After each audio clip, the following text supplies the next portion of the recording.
Welcome, everybody, to the WFN Extra Time Podcast. With us this week are our faithful engineer and founder, Drefooty. How you doing, Dre? I'm doing good, Jay. Good to be here. Good to be back after a week absence. And if you want to follow me out there on Twitter, it's at drefooty. All right. And also with us tonight is Miss Louise K. How you doing, Louise? I'm very, very good, thank you. Very, very good. Yeah, I missed a couple of weeks, I think, now, so it's nice to be back. My Twitter name, of course, is at Miss Louise K, so you can follow me using that. All right. And I, of course, am the not-so-humble host, who's rather infamous in some circles, Hooligan Broome. And if you want to follow me on Twitter, you can follow me at Hooligan Broome. All right, guys, let's get into this evening. First topic of the evening, how did your team get on this past weekend? I'll send it over to Dre first. What games interested you this past week? Well, I had a couple with my own club, Manchester United, and there was obviously a lot of disappointment coming from my side of the world here. Since last time we spoke, United have been dumped out of the Champions League, and they've drawn with Chelsea in the FA Cup, which has forced a replay at Stamford Bridge coming up. But I did want to touch on the Champions League. There was a lot of talking points related to that, and a promising game that United were playing. And this was a second leg tie with Madrid, and then there was this red card for 90. And it was pivotal to the result. Now, people ask me, do I think it cost United the victory? No, I don't think that incident did. I think it contributed to changing the game. But, at that point in the match, I felt, it had evened out. United were giving as good as they were taking. Madrid dominated early, but it was even at the time of the red card. In fact, United had taken the lead. And, both teams were definitely getting their chances. Welbeck, he was a handful for the Madrid back line, but United were pretty shaky in the back as well. So it was exciting. But, I think on that red, many have been making the argument that, that old letter of the law issue is coming up with the raised foot and, an automatic red card for a raised foot in a challenge. And I understand that.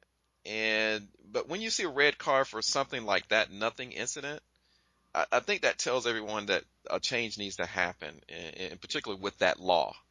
The ref should be able to use his common sense and allow the game to continue if the incident is obviously not malicious or reckless, as it was in this case. And because of this, I just don't like the call. And having said that, I can't fault the referee either. Okay.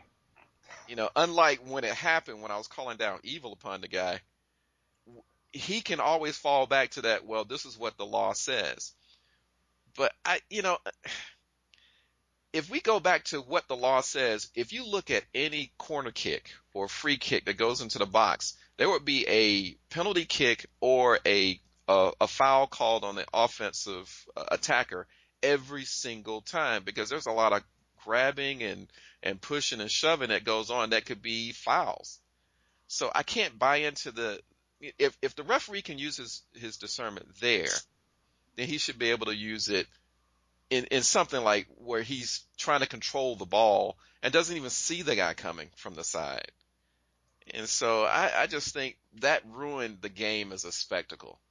Up until then it was exciting. After that time, United, although they had chances, they had to park the bus after that. Yeah. So. Well, I'll say this real quick, and then I'll let you continue. I'm glad to hear you let the referee off a little bit. These are the laws of the game. Yeah. Yes, they have some discretion, but in big games like that, they kind of have to control the match. And that means calling some nitpick just to keep control of the match. And then, to me, it kind of seemed like the official kind of lost control of AC Milan and Barcelona today. They started in the last part of the first half with some really vicious tackles. You know, Yeah. he started having to come out of his pocket with the card. So, it's at some point the referee has to take control of the game. All right, continue. Yeah, well, I mean, all credit to Real Madrid, when they go for it. It's a quality side, and, I'd like to say they deserve to go on because, although Mourinho in his little audition to become the United manager was saying the better team lost, and it was interesting to see the banter going on between him and Ferguson throughout the match, and even when Nani was red carded as he's walking off the pitch, Mourinho's kind of consoling him as he walks off. It's kind of funny. That man Yeah. really wants that job, it looks like, but whether he gets it or not, I don't know. I But think he'd be all right with it. yeah, I mean, that job's going to need a personality. Yeah. It's going to need something more than an X's and O guy. Somebody that can deal with the press and attitudes and egos and stuff like that. He's a guy that can do it. Yep. So I can't sneeze at that. But I don't know. The only other match that I can talk about is kind of a downer as well as the Chelsea match, and I think United really, I think that was more of an issue of fatigue than anything else, letting Chelsea back into this match when they got Yeah. off to such a rip-roaring start 2-0 and then let them come in late with some goals. I think Sir Alex will get it right in the second in the replay, and they'll go on to the semifinals. But it's just disappointing to see your team, who are obviously going to win a game, just pull defeat from the jaws of victory, like that. So not a great week for United, but it was exciting. I'm gonna let you guys go on about some of the other stuff. I've talked enough. All right, Louise. Yeah, I'd say the last game I watched was Arsenal Spurs, which obviously didn't end very well, but it's kind of, I don't think any Arsenal fan expected to win that. I believe I predicted 2-1 to Arsenal, more just out of loyalty, but we was never going to win it. Yeah. It's kind of sad at the minute. What are they? They are 7 points above us. Yeah. Although we've got a game in hand at the minute, or they played one game more than us, but I think this is going to be the season where they finish above us. I really, really do. I really do. And we've Nah. got Swansea and Reading as well as our next couple of games, and they're games that we can't lose. And obviously, tomorrow we've got Bayern Munich, which there's no point in even discussing that, because I really hope he needs to put out like our second team, not put out any of our big players, because we're not going to win that. It's, we need to be resting our players ready for the Premiership so that we can be getting top four, because at the minute it's just looking pretty bleak, to be honest, I think, from my point of view. I don't know what you guys think. Well, I mean, if we want to get on Arsenal for a minute, Sneezy's not going to be in goal tomorrow. Flopiansky's going to be there. Wilshire's out for Yeah, he did his ankle again, didn't he? for who knows how long, which means my worst nightmare, Diaby, will probably be in. I say he's my worst nightmare. He could have a good game. Problem is, he can't play the whole damn game. It's looking pretty bleak. Yeah, it's. I mean, from the standpoint of challenging Chelsea and Spurs, I think We're for those. we're not, honestly. Chelsea and Spurs are going to have to lose the plot completely. I think you Um, guys need to look out for Liverpool coming up behind you. yeah, exactly. Brendan Rodgers may now have it right. Yeah, they look Uh, good. so that team may have finally gelled because they have the staff to do it. It just may have been a matter of getting the chemistry right and the communication right at Liverpool. I mean, is it really possible Arsenal could be without European games next season at all? Not even EuroLeague? I think we get Europa League. Yeah. No matter what. I think we get Europa League. I mean, I think That's Swansea. going to be so painful. Just like with all, like, from my point of view, being in England, the amount of stick that I've given like Spurs fans for being on Channel 5 with them in the Europa League, and for us to be there is just going to be completely humiliating, completely on a more just a banter basis. It's just going to be awful. I really, really hope it doesn't happen. I really hope something major's got to happen in the next few weeks, and we need to start winning games solidly, not scraping by. Yeah, the ramifications are gonna. It reminds me of what's happening with Sunderland and Newcastle. You know that's its own competition, and yeah, to finish below them after so much dominance is going to mean a lot from a supporter standpoint. Well, I mean, I also, Like yes, me and we've had a City last year. disappointing 8 years, but I want to lead, I want to lead us to a little bit of perspective here. Go for That, it. I mean, Arsenal really have been solid for quite some time now. And yes, I think the ship has taken on enough water to where something gets done over the summer. Something Um, like management, I do don't you know think? necessarily of management, but I think we will spend money this summer I and think that's your and solution. replace. I think you keep Wenger and you get some players in there. Give him Yeah, something to work with. I mean you and Louise, maybe you can argue with me on this, but I think for having more or less all said and done second string players for the most part, we do pretty damn good. Yeah, do you know what? I've always thought that as well. Considering every weekend seems to be a bit of disappointment, we're still fifth. Yeah. We still don't spend any money. We don't have big changes. Uh, most other sort of teams, like obviously with Liverpool, new managers and things like that, and are spending. Other teams are spending bigger money, whereas we're not. We're just consistently not doing a lot. But then we are still up there. We are See, still there's so much potential with us. It's kind of frustrating to see, but we're just starting to hang on now, and I think if it carries on like this, we're just going to end up further and further down the table. and see, I made Yeah. that point 2 weeks ago. A lot of people are down on Wenger, but I think that's the reason you are where you are.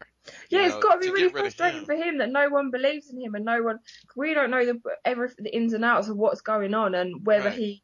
whether he wants to spend money, or we don't know. It's all speculation from the fans' point of view. But yeah, not being behind him isn't going to help, because as No. soon as someone else comes in and they mess it up, they'll be like, oh, we want him back. There's no It, pleasing a fan. it's exactly, and that's the thing. For me, I want to see some money spent and bring in 4 or 5 top level players. Get rid of our dead wood. You got I money to mean, spend. yeah, I mean, don't we still have Almunia on the books? Aluminum? Yeah, I think you still do. I mean, we have Joel Campbell, who's amazing, sitting playing in Spain because his work visa, he's a Costa Rican kid, his work visa can't get figured out. The guy plays amazingly. Will he fit in the Premiership? Who knows? But let's try. We're paying him. You, Bring him home. you need the depth right now. Yeah. Yeah, Monreal is turning out to be okay. I mean, not that I was super doubtful, but he's turning out to be okay. We need a couple more footballers that play with the passion that Wilshire plays with. Well, I think you're right, Hooligan. I think one of the most anticipated off seasons coming up is going to be what is Arsenal going to do with their playing staff. Yeah, And number two is probably going to be who's going to be managing at Chelsea because Rafa seems to only be keeping the seat warm there at the moment. yeah. I mean, But I do like Benitez and his renewed war with Alex Ferguson. Uh, yeah, the supposed snub handshake and Benitez, making a point of crying about it is hilarious to me. This guy can't. He needs Sir Alex to yeah. motivate him, He does. even if it's internal. He's like He having an argument with himself about Sir Alex. right. Well, so we don't stay on this too much longer. As far as coming up on the weekend, Arsenal Swansea. I think it's Arsenal's game to win and Swansea's game to lose. We have to win it. Well, yeah, but I've been saying it all year. Swansea plays attractive football. They walk out on the pitch with a plan, and even if they lose, they work their plan. Even when I've seen them lose this year, they don't get rattled. And there's a lot to be said for that. That means you have a squad of players that want to play together, that believe in their coaching, that believe in the club. And that sort of thing is not easy to overcome when we have the situation that we currently have at Arsenal. So, I think Arsenal are going to have to work hard at the weekend. What's your take, Louise? Yeah, I was looking at the table and like, if we wasn't to win this week, like we have to win this week. I think if we do lose, then Liverpool are gonna overtake us. It's not. We've got to start closing up this gap because it's ridiculous. We're on like 47 and Manchester United are on 71. That's a massive gap. Absolutely ridiculous. I think we're going to be lucky if we do get a fourth, it's going to be us working hard for the rest of the season. But there's no, like you say, the only player who's really passionate is Jack Wilshere, and I think no one else cares because the fans don't care. So it's kind of all this negativeness is like it's going to go onto the players, and they're not going to give a anymore. So we have to win it, but I'm sure we've lost to Swansea before, so I can see this being a difficult game for us. But Swansea has been difficult for us since they've come up. They're a difficult team, though, and I think the fact that it's away is another problem. Yeah. But I don't know. I mean, maybe the guys will step up. I mean, they've got the quality, they got the right manager. So backs against the wall. You never know. Well, moving on, guys. The Scousers beat the Spuds. That was brilliant. I didn't expect that. I predicted 2-1 to Liverpool just because I don't like Spurs, and for them to beat them 3-2 is amazing. But then that's kind of disappointing because we couldn't beat them. Well, not away anyway. So. And it was a good game too. Yeah, and I think that what we're seeing is Suarez is world class as far as a player. Do I like him? I think he's a jerk. But anyway. Yeah, and if I hear anyone else compare Bale to Messi, oh, get out of town! I'm gonna slap him in the head. That's a marketing ploy. I mean, who would seriously believe that? He's the great white shaved ape. He couldn't carry Messi's jockstrap, man. No, I mean, is he quality? Yeah, he's alright. Okay, I'll give him that. He has his moments, but he can run. He's fast. Unfortunately, I'm gonna have to make this comparison, and some of our listeners who are also Arsenal fans, and Louise might get mad at me too. I'm gonna have to make this comparison. He's Tottenham's Walcott. Oh, there's always been people comparing them two though. That's not unusual to hear. Yeah, but he's Tottenham's Walcott. Yes, he's good right now, but will he stay good? He has a certain stay flair. Consistent? Yeah, that's not a bad comparison. He has a certain flair about him, but there's something missing. Like I said about Liverpool earlier, I think you're now starting to see a Liverpool that has gelled. They get each other. When you watch them, they understand each other's movement now. They link the ball. They play together. They play the ball together. It's not any of this discombobulated stuff we saw at the beginning of the season. It seems like they have all taken to Rodgers' system. And Rodgers' system, as we saw with Swansea before, works and works well. And it's, at the end of the day, attractive, winning football. I think people have kind of forgotten about Liverpool, Like, I think they've started off having a really, really bad season, and I think everyone's now going to start to see that they're creeping up and that they could kind of shock us this season, I think, with how well they're going to do. I think they could definitely creep up and surprise everybody. I mean, as far as Spurs go, I'm always hopeful that we're starting to see the usual, this time of the season collapse of them. I don't think you're going to see it though. I thought the Eh, same thing. I underestimated this team. I think is whether we believe it or not, I think it has a lot to do with AVB Oh yeah, making a difference there. And what a snub it would be to Chelsea if he finishes above them. I would love to see that just for the look on Abramovich's face to I say, would we agree. fired you and you know, you're giving it to us. And you came right back the next season with another team and beat up on us. Yeah. But I got to tell you, one of the things, and a lot depends on what happens in the off season. Hmm. Right now, and I know that the both of you and Arsenal fans are not going to want to hear this, but Spurs' future looks more solid right now than Arsenal, in my I would opinion. I would agree with that. Yeah, I'd agree with that as well. Yeah. But a lot depends on what happens in the offseason, like Hooligan said. If you got a better manager, there's no Wenger is ages of better than AVB, but if he gets the right player in there, I think you're going to be looking at trying to challenge for a title again instead of just looking at the Euro places. But it's Yeah, all up in the air. I mean, we'll see. Oh well. I mean, I think Liverpool has, Did we just get depressed here for a second? yeah. Well, I mean, the thought of a bunch of dumpster diving cat eaters running amok doesn't make anyone happy. Yeah, it's kind of a downer, isn't it? Yeah. I mean, and I think the way Liverpool's playing, if Arsenal doesn't step up, if I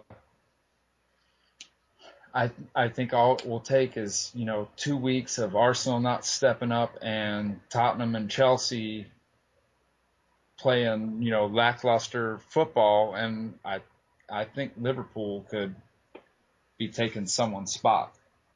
Yeah, and this is what some of my American friends don't appreciate. Beyond the title race, there's so much more to look at. There's Yeah. competitions within competitions here, relegation race, Euro places, and it makes the league compelling, and that's what I miss here, and each week you have something to look forward to. So I just had to interject that because I heard some stuff on Twitter about how there's nothing to look at in the English Premiership, and I'm thinking, man, there's tons to look at. Right. I You know? mean, and not only that. I mean, let's go ahead and take a look at Everton. Yeah, I mean, yeah, I think Everton, they did very well the first part of the season, and I think they could be the creeper. Uh, I thought they'd be Everton there and already. Yeah, yeah, Everton and Liverpool. I think if anyone in the top five slip up to any real degree, those two are waiting to gobble up spots. one thing I wanted to mention about that, these types of rivalries. Look at these derby matchups: Manchester United, Manchester City, right together. Tottenham, Arsenal, Chelsea, right together. Yep. Liverpool, Everton, right together. Newcastle, Sunderland, right together. Yep. I mean, they're they're all there, Yep. and that by itself is something to look forward to. Those matchups. I know It, what it Sunderland. I mean, what Kurt's looking forward to coming up with Newcastle coming to town. yeah. Then again, I mean, there's United. I mean, look how far above everyone else they are. He Hey, just knows how to get it you out got to of them. think though, like Manchester United are one of the most kind of solid teams. Like from kind of my perspective, they don't have all of like kind of the bitchiness that kind of Arsenal have with Wenger and that. And they're not chopping and changing loads of players. They're not chopping and changing managers. They've had Yeah, Ferguson for yeah. years, and he's built a solid team where there's no gossiping or there's no scandal or anything going on with them. They just go and play and they do well. Whereas every other team, there's always loads of money being brought in or players doing this, and I don't know. They kind of sort of keep themselves to themselves. It kind of seems. Obviously, like Ferguson is when he's vocal. But, you know, generally behind the scenes, I don't know. It's just something about, I've always respected Manchester United, always respected them because I like the way Ferguson, you know, manages his team and stuff. And I think he deserves to win. I would rather him win than anyone else, but I think they've just kept quiet. So yeah, they're easily going to clinch it. I mean, 71 points now is mad. So good. Can only Yeah. dream of Arsenal being that good.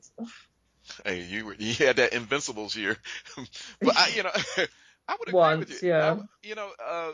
They interviewed BBC interviewed Alex Ferguson a few days ago, and he made the point that his top assistants, the ones that he's worked with the closest, have been with him for over 20 years.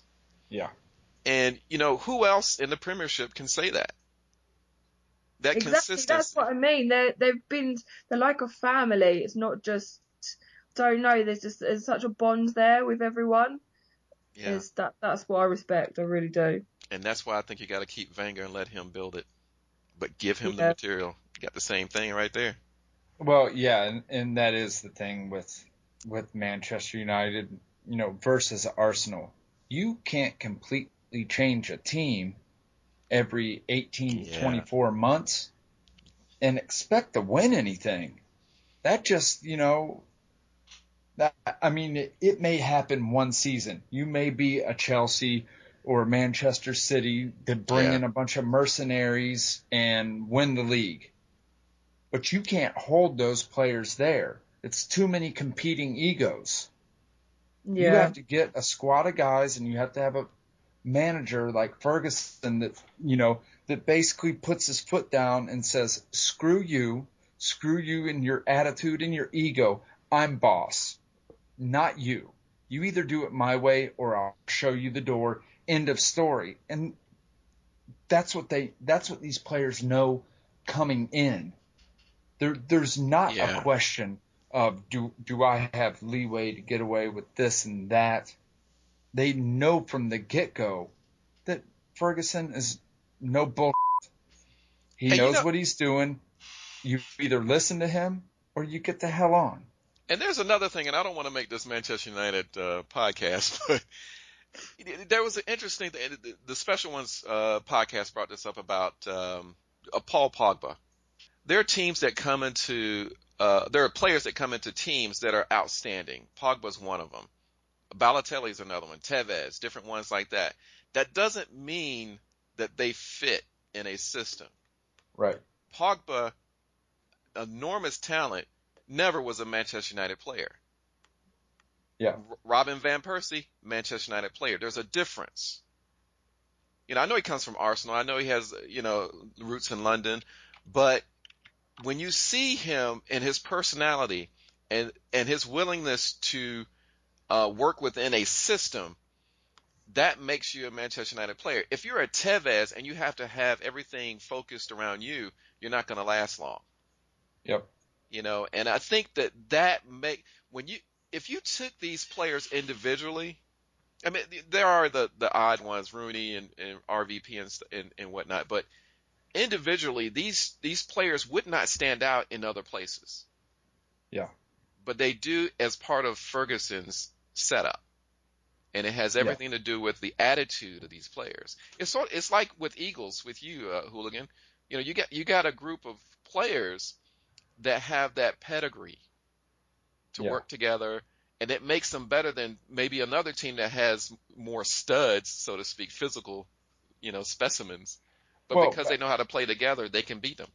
a better example of that is my FC Aztec team. These are guys that they now understand my system and how I play. Not only that, since we built it together as a team from the beginning, this is a squad that I said, what team do y'all like? What system do y'all like? And they tend to like Barcelona, the majority of them. So Mm-hmm. that's how we set up and that's how we play. That's how I train them. But that's the same sort of thing that transfers over to Arsenal to a lesser degree and United, obviously, like you said, it's, for the most part, they're no names on these teams. but they work within a system. Yeah. And the squad overcomes that individual flair of other Right. teams. Right.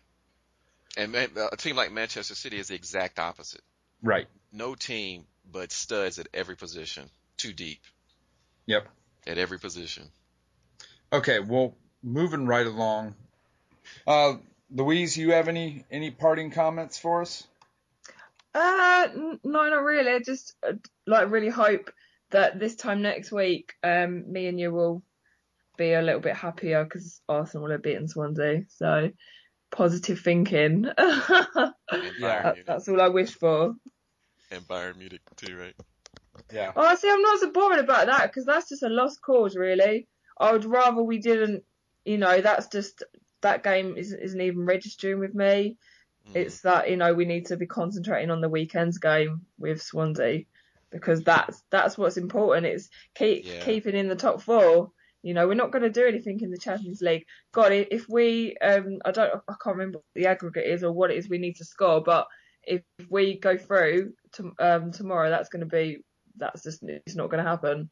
So Well, for me, my sole focus is on the Premiership. Yeah, Arsenal have to score 3 and keep a clean sheet. Yes, it's not going to happen, is it? Well, Ribery's not playing. Ribery's out. I think anything can happen. I mean, just think about what we did with Milan last year. So Yeah. Don't give up hope. yeah, anything's possible. Is it? What, There's what I would find possibilities, funny? and then there's likelihood. Wouldn't it be funny if Arsenal's trophy this year is the Champions League title? That'd be awesome. We'll be like Chelsea, where we finished. Where did Chelsea finish? I can't remember. 5th. Chelsea finished like 5th or something, didn't they? Yep. And won the Champions League. Yep, and knocked Spurs out of the Champions League place, who finished actually 4th.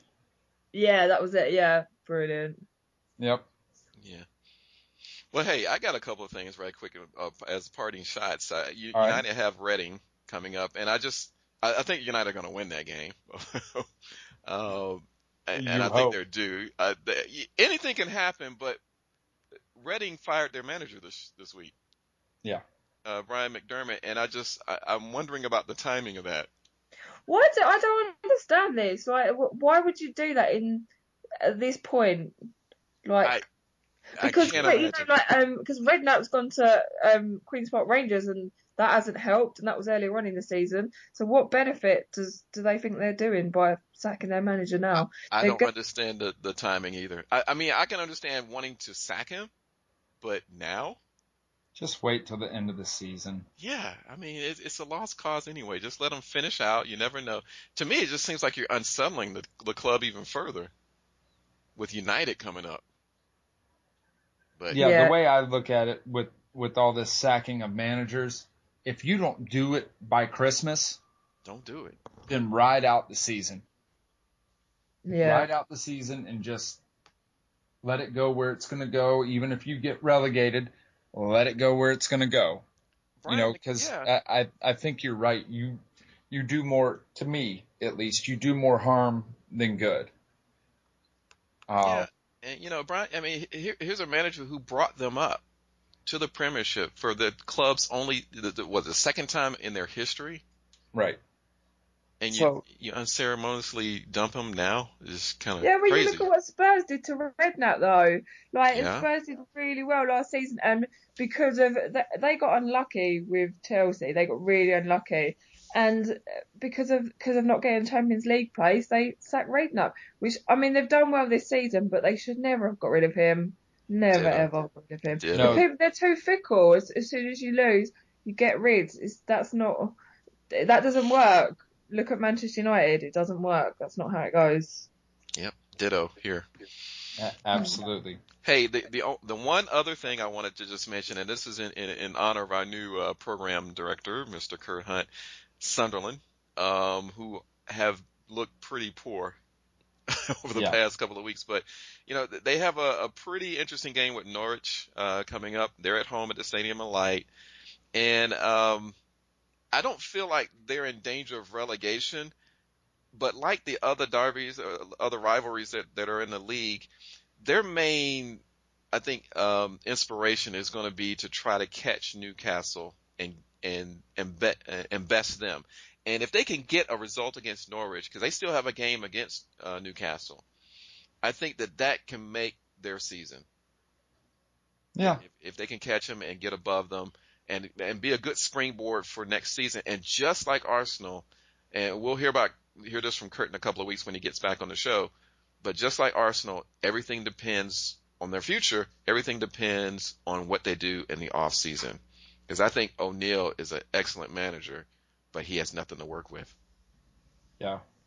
You gotta give the man something. Yeah. No, to I go don't know. on. Yeah. So Kurt can correct me if not, but yeah, I think O'Neill can do a lot with a little, but you gotta at least give him the little. yeah. And Absolutely. he hasn't really been given the little. Some people might say he has, but I mean, come on.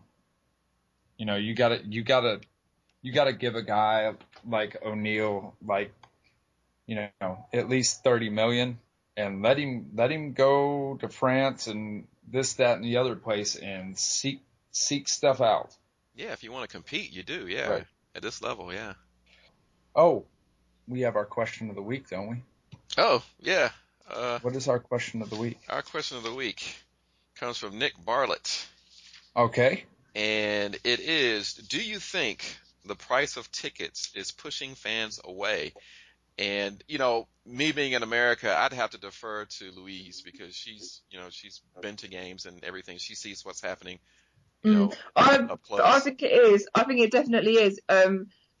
Not so much. I'm kind of lucky. I could afford to go and stuff, but sort of average Joe in the average job.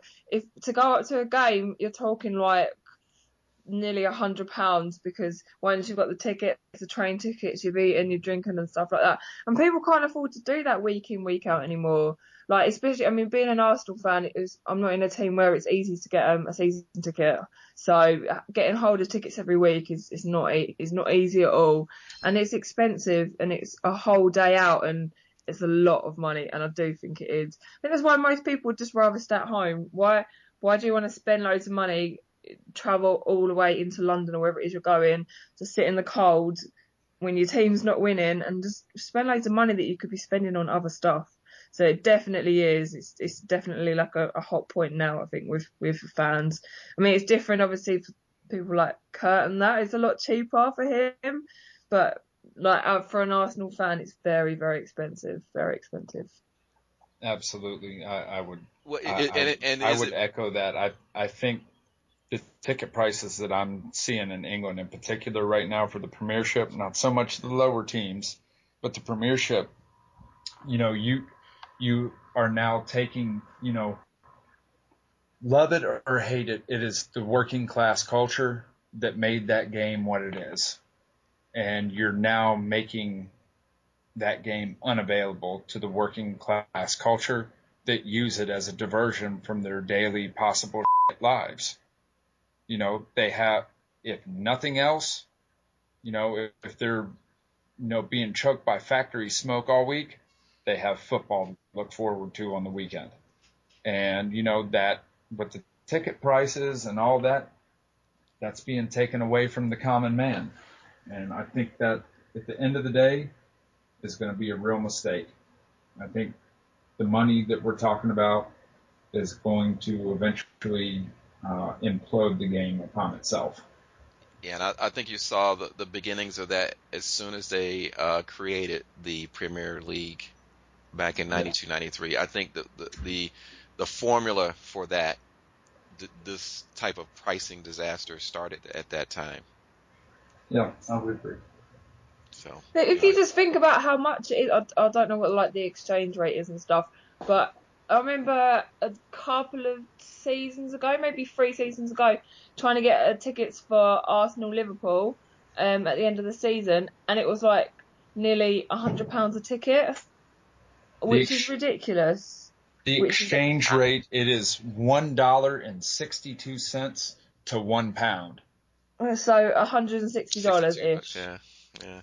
just to go to one game. The only games that I've been to have been FA Cup, Carling Cup, or Champions League, because they're the ones that are really cheap. You can get them for like 10, 20 quid.